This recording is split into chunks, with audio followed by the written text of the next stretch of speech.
I was receiving texts from various people, and I have great respect for that are in this profession. And they were wondering what was wrong with Jim Nantz at the beginning of the Buffalo game against the Kansas City Chiefs. We know what it was all about. He's hearing footsteps.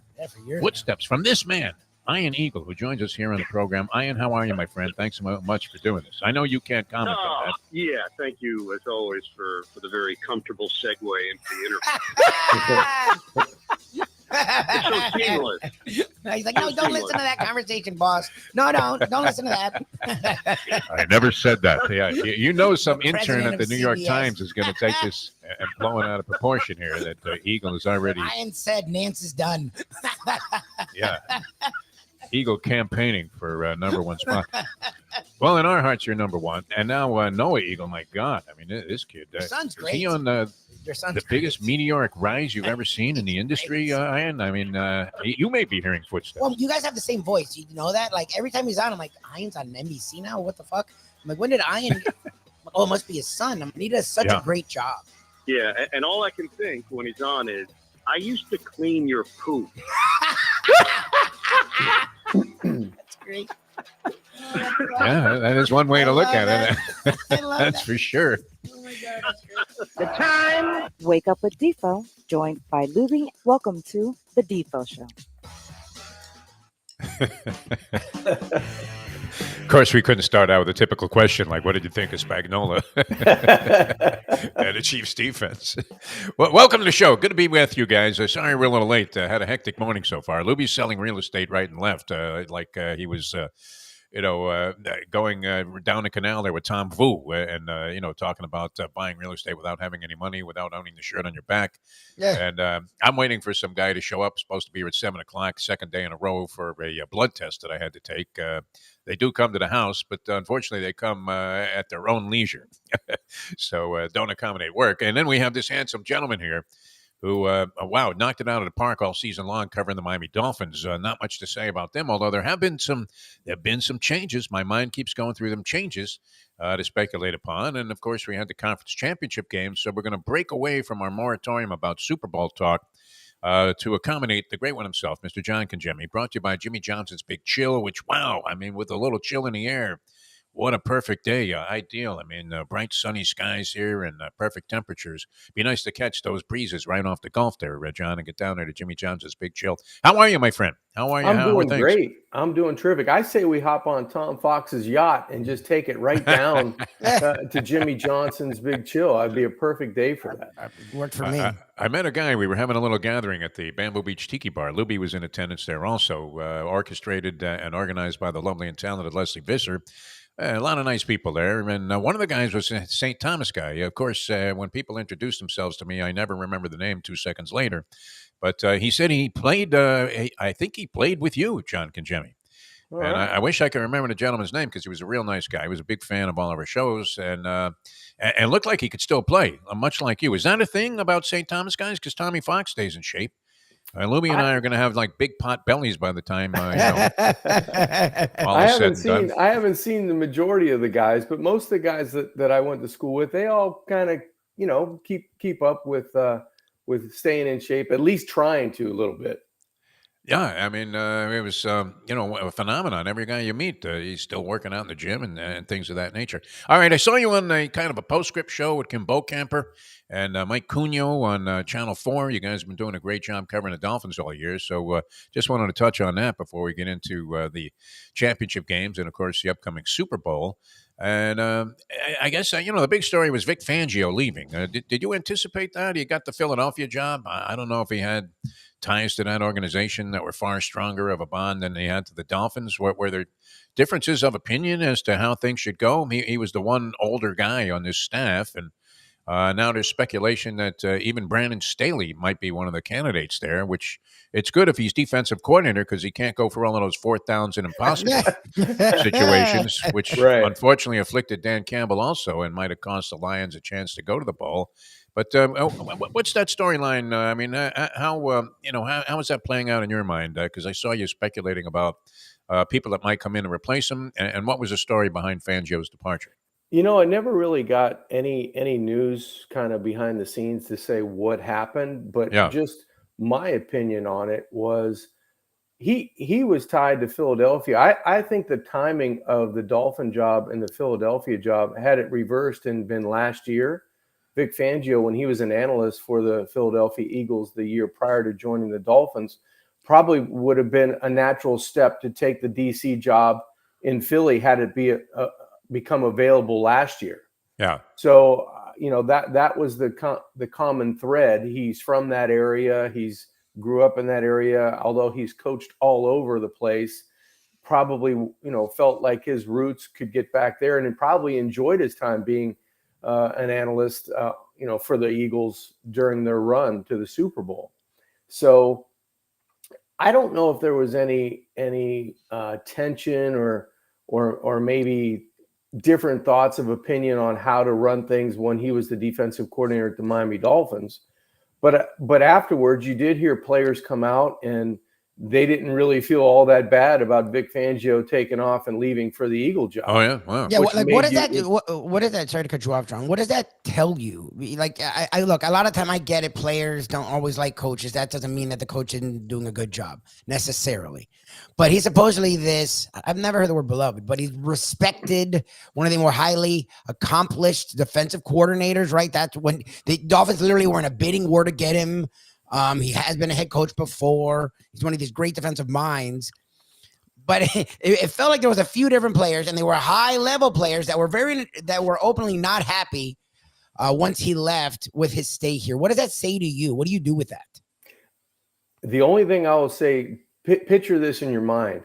Why hasn't Bill Belichick gotten a job in the NFL if you're considering him, if not the best, one of the best, arguably the best, however you want to phrase it, coach ever in the National Football League?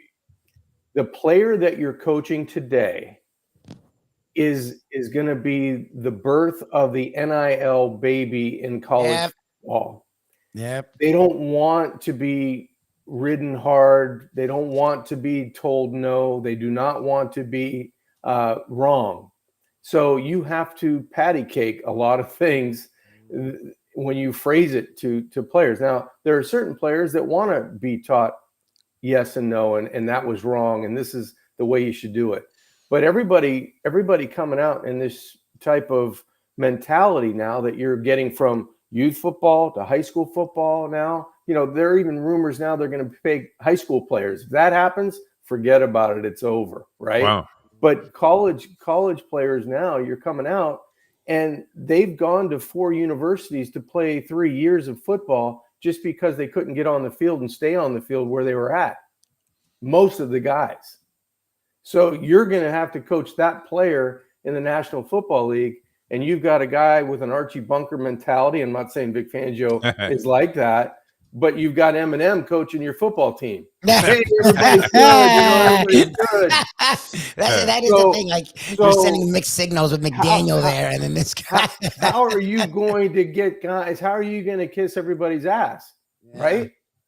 So if you're not that type of player, it isn't going to work. So I feel like you have to be able to kind of toe the line. And I think that's why McDaniels is so good at what he does. He's got everybody, he's trying to bring everybody involved. But if you've got a defensive coordinator that's going, hey, I'm not playing the rookie because he's a liability. And all of a sudden the rookie goes into a shell, and you've got a 2-year guy that's arguably a top 5 player at his position that doesn't agree with you and that kind of pouts during the meetings. I'm not saying all this happens, but I can imagine it. I've been in those meetings. I've seen those scenarios. That dynamic isn't going to jive, and it's not going to go over well. You know what? I couldn't help but think there was an image of Bill Belichick that popped up, and he's walking the streets with, in an area where there are many homeless people occupying the turf there, and just mumbling a disheveled shell of his physical self, and he's just mumbling, "Raheem fucking Morris? Are you kidding me?" Who may be more relatable, I don't know, than Bill Belichick is at this point. There you go again. That's the scenario. The relatable. That's the word relatable. Yeah. Okay, when I picture Bill Belichick on the sidelines, I've got the hoodie with the ski mask, and all I can see is his eyes, and just moving around. So So that's what you have, and you're going to have an opportunity to either hire that person who's has a wealth of knowledge and is one of the best to ever do it, or you're going to get a guy that's more relatable, that had been in your system, that is younger, and that you feel like is going to be a good bridge to what you have now with the Atlanta Falcons. That was, that's probably the decision that where it came at the end. Yeah, maybe so. Fangio, I mean, statistically did well. He did Dolphins great. defense finished up 10th in the league. Of course, they were shattered, decimated by injuries at the end. So I don't know that you can necessarily say that he ended up kind of flopping and falling on his face a little bit as a defensive coordinator. He was limited in what he could do, and you're bringing in, as people say, the now cliche is they were bringing in guys off the streets. They literally were. So it was an interesting tenure there because it didn't seem like, especially early in the year, it didn't seem like all of the fanfare and hyperbole that surrounded his acquisition was justified. And yet, when you look at what happened overall, and then towards, I guess, from about the midway point of the season, maybe a little sooner through the last couple of weeks when things started to fall apart from an injury standpoint, Dolphins defense was pretty formidable, and it was a big factor, and they could do what a defense needs to accomplish sometimes, and that is make up for some of the flaws that you're experiencing on offense or having an off day. All right. So, any idea who might be the next guy? Could it be Brandon Staley, who I guess was well respected before he became a head coach and started making all of those idiotic play calls and decisions? Well, it could be Desai, the guy that was relieved of his duties in Philadelphia. It could be Leslie Frazier, who was a former DC in Buffalo. It might even be Campanelli, the linebacker coach that's on staff that, kind of was pushed to the forefront in the Hard Knocks episodes. He might get an opportunity. I know he interviewed for the Giants defensive coordinator job. So you have a number of different people. Leslie Frazier being one of the older. I think he just interviewed for a head coaching job somewhere. He did. Yeah. He did. But you're going to have a mix of 40-ish type of guys and younger players, younger coaches that either had head coach experience, were head coaches, were defensive coordinators, were position coaches. I kind of think it's going to come down to a guy on the staff internally that's there now that knows who's on the roster, who's around, or it's going to be a guy that is well respected from somewhere else. Because if you look at what Fangio did, all he did from the middle of the season on was coach really well the next man up mentality, because that's all you had left on the Dolphins defense after all those starters went down, and they consistently got better. So if you feel like you have enough talent on that side and you're crossing your fingers that most of the guys that were injured for the remainder of the season when that injury occurred are going to be back for training camp and be ready to go for September, other than probably Nick Chubb, or I'm sorry, Bradley Chubb, then you're in a situation where you've got a lot of players coming back. Now, obviously, they're going to have to make a decision on Christian Wilkins. They're going to have to make a decision on Xavier Howard. They're going to probably make some moves in free agency and then the draft at linebacker, add another corner, depending on Chubb's absence, maybe even get another guy on the edge. But they should be pretty good on the defensive side. Now you got to get a guy to kind of get in the kitchen and figure out how to make that team or that side of the football even more elite, so that you can beat the Buffaloes and the Baltimores and the Kansas Cities of the world. Because if you can't compete with those three teams, you're not going anywhere in the AFC. So you don't see because the thing is, from a football standpoint, as annoying as the defense could be at times, the fact that they were down 6 starters and somehow hung in that game, hung in the last 2 games, the Bills and the Chiefs. The defense wasn't their issue, but if you look at the personnel, it did feel like there was sort of a contradiction between the way he played defense and the personnel they had, right? Like his defense is usually rely on strong linebacker play. The Dolphins don't have that. His defenses usually are all about zone, but when you have really good corners, that the zone sort of fucking wastes the really good corners. Xavier Howard, even when he was healthy, looked lost. People thought he was done. I don't think he was done. I think he was lost. I think he's used to being an aggressive man. They're having him play like the rover. Like, he doesn't know how to do that. Jalen Ramsey, since his FSU days, knows how to play multiple positions, so he figured it out. But he was pissed. He mentioned 3 straight games. Yeah, well, I wish they would let me cover the best receiver. Like he said it openly. I get it. Their defense did come to the rise to the occasion, but it did feel from a play level, from a defensive standpoint, there was some issues. Am I wrong? Like, I know they did a good job. They ended up being a top 10 defense with injuries all season long. And I still feel like, I don't know. It felt like the player, more than just, these spoiled brats. I mean, Xavier Howard and Jalen Ramsey are veterans. They don't, whatever. They respect the guy that knows what he's doing. They just want to win. Like, a lot of it did feel like there was an issue from the old guy that has to run his system no matter who the players are, and the players being the players trying to play their best game. Yeah, there's probably a little of that. But I would say too, Lubie, if you're down to if you're down to a 35-year-old coming off the street rushing the passer, you better try to create some pressure, right? Yeah. So I think Vic Fangio changed what he believed in a little bit to fit the players that he had available, and I think it worked to a certain extent, because it wasn't like Buffalo and Kansas City were running the Dolphins out of the gym, right? They were in those games. And if the offense had done anything in terms of being able to score on average what they scored during the regular season, you probably win. You know, I don't know if you win, but you have a chance in the fourth quarter to win the game. Yeah. You know, you're down to a possession or two, or a field goal, or a bad bounce, or a tip pass to be able to change momentum in a game, and all of a sudden now you make 1 or 2 more plays and you're moving on. So, or you win the AFC, or there's so many scenarios down the stretch that the Dolphins had in play, and it all comes back to that 4 minutes and 29 seconds, whatever it was, against Tennessee. Yeah. They have the season set up for them. They're going to beat Pittsburgh at home in a playoff game, and you're in the second round. Now you're knocking at the door. So they put themselves in a good spot. They just didn't finish the deal. And when they exposed themselves to Buffalo, Baltimore, and Kansas City.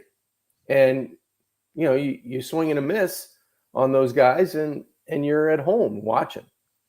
Clash of the Titans, man. That's going to haunt them all throughout the offseason. And hopefully, they'll adhere to Mike McDaniel and his advice, which is, we have to learn from adversity. You hear that all the time.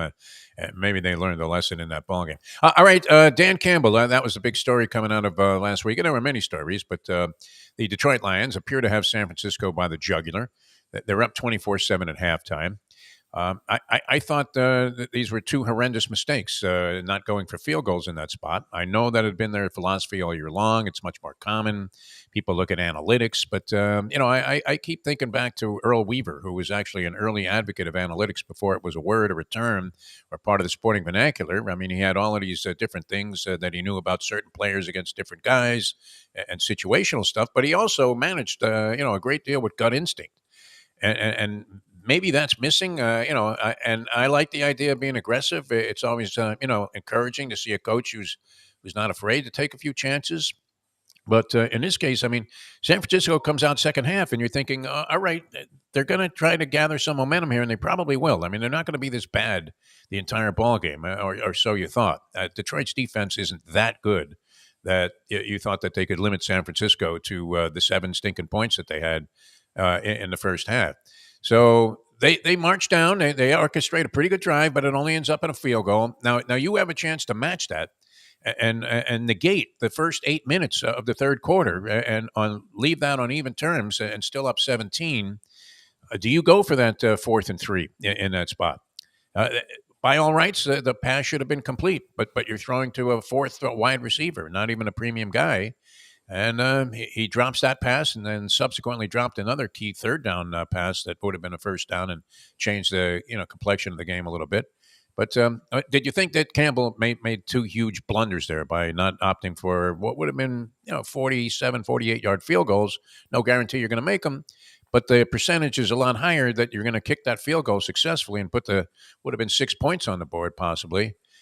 More so, you're more likely to have that be successful than you are to complete that pass in that spot.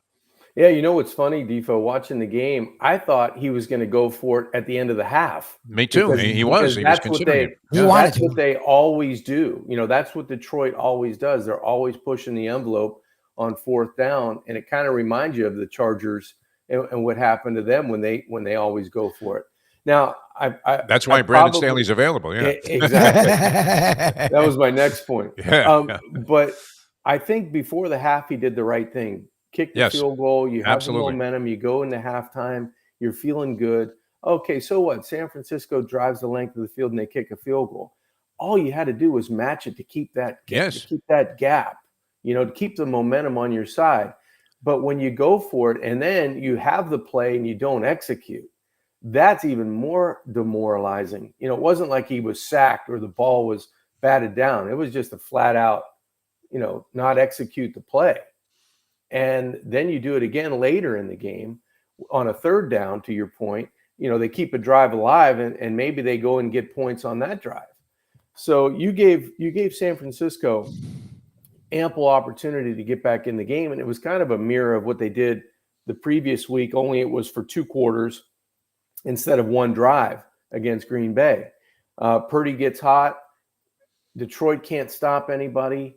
I think Detroit's weakness on defense was in the back end, and that's where San Francisco exploited them with the talent that they have at wide receiver.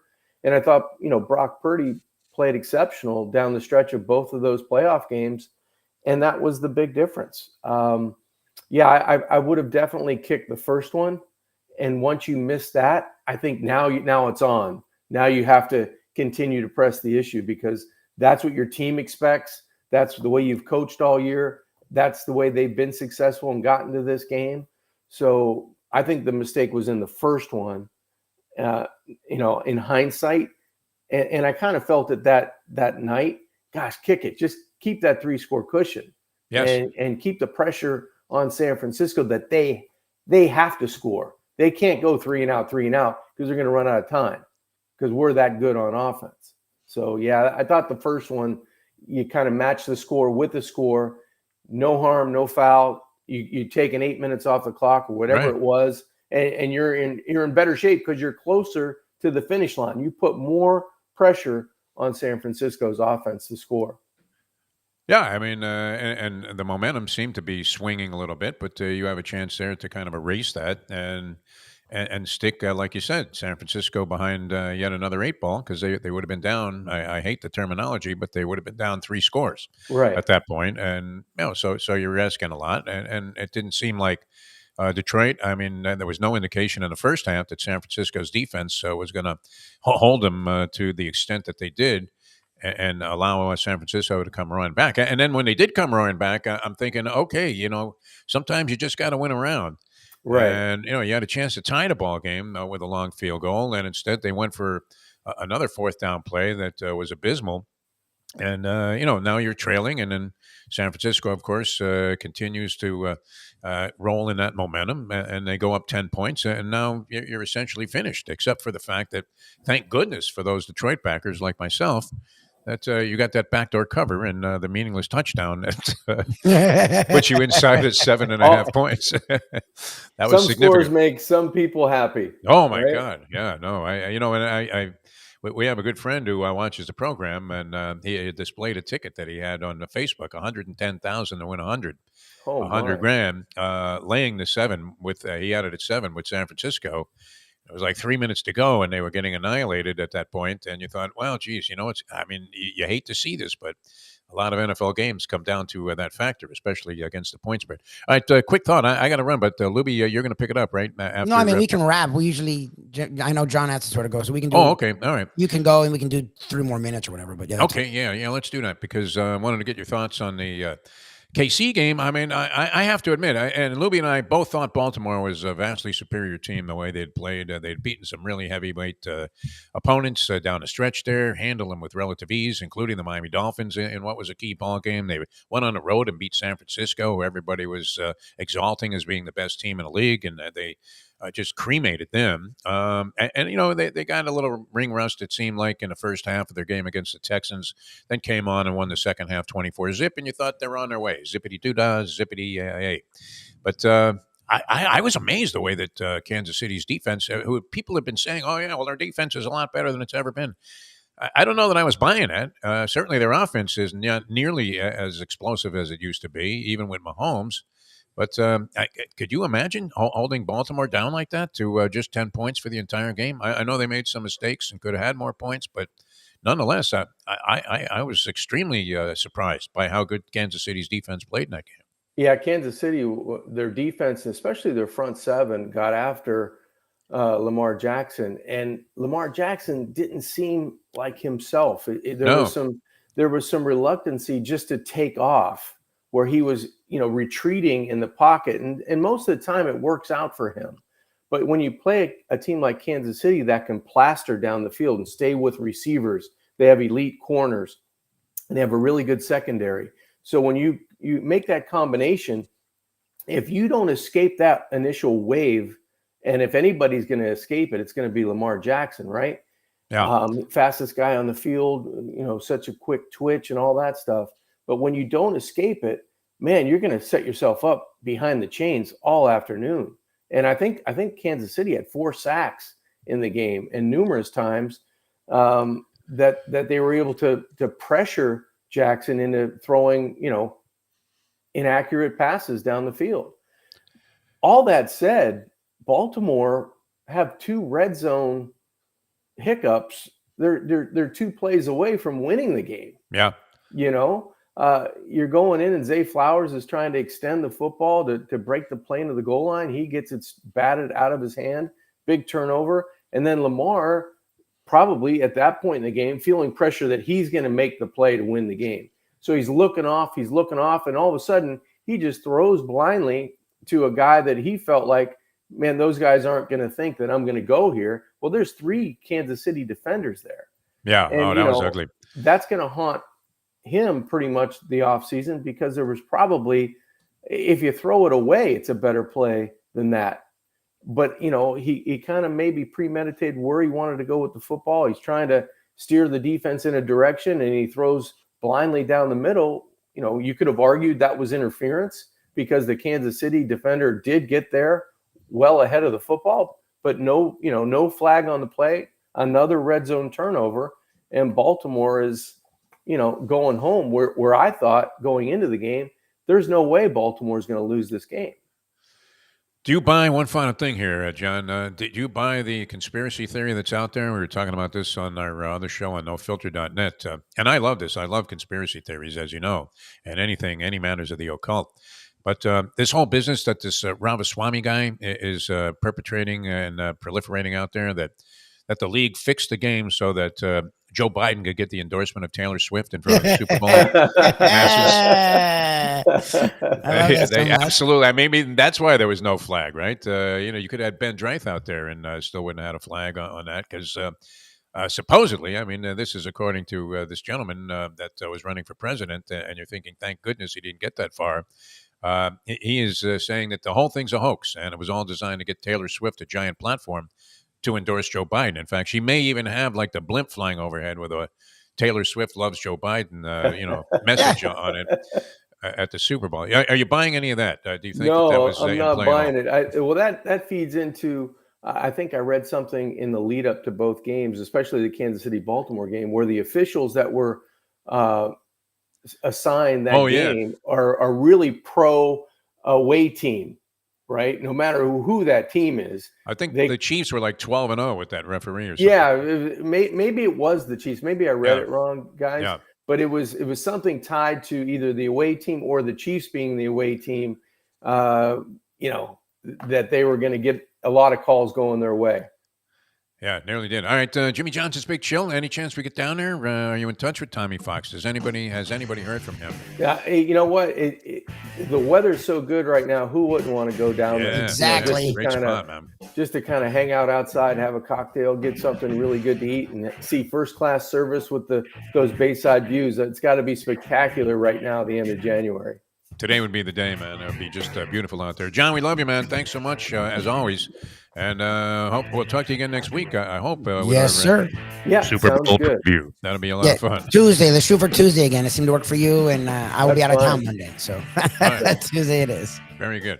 All right, John Congemi, ladies John and gentlemen. Congemi. We have to run. Time to get on the Yes. bags here, Lubie. And I'm not talking about the heavy bag and the speed bag. I'm talking about the IV bags. Good luck to you later on today. I don't know. I mean, you seem to be embracing this. I don't know think- why I don't care. Look again. I hate Trump with a passion. If we had a chance to get Trump, are we going to not get Trump? Like we would, because this is what you do. So Yeah. as long as you look, he's not going to throw expletives. He's not going to throw. Roger Stone going to slurs. be on the Mayo Lunchbox show. So it is what it is. Yeah. We'll see what happens. You know, me. Supposedly as a pizza expert, and so that'll be live from the pizza spot later on today. If you want to get out there and cheer him on. or boo. You can boo. I don't care. I think he's a piece of shit as a human being. But Oh well, I mean, any guy that was on stage there orchestrating the I mean, come January on. 6th Yeah, yeah, come on. insurrection there, and the storming of the Capitol building, I would consider. Mayo was comparing it to having Debbie Wasserman Schultz on, who a lot of people don't like. He's a piece of garbage. She never advocated an incident that had cops actually killed. So Yeah, he's a piece of garbage. I guess Rudy Giuliani was busy, so that should be a lot of fun. We get Steve Bannon to join him. we're doing it. He looks like he likes It's to eat. happening. All right, so that's coming up at 1:00. Should be interesting, guys. Okay. Don't be afraid to fire off a couple of questions in there too, Lubie. All right, we'll see you guys tomorrow with the Defo Show, and of course, NoFilter.net.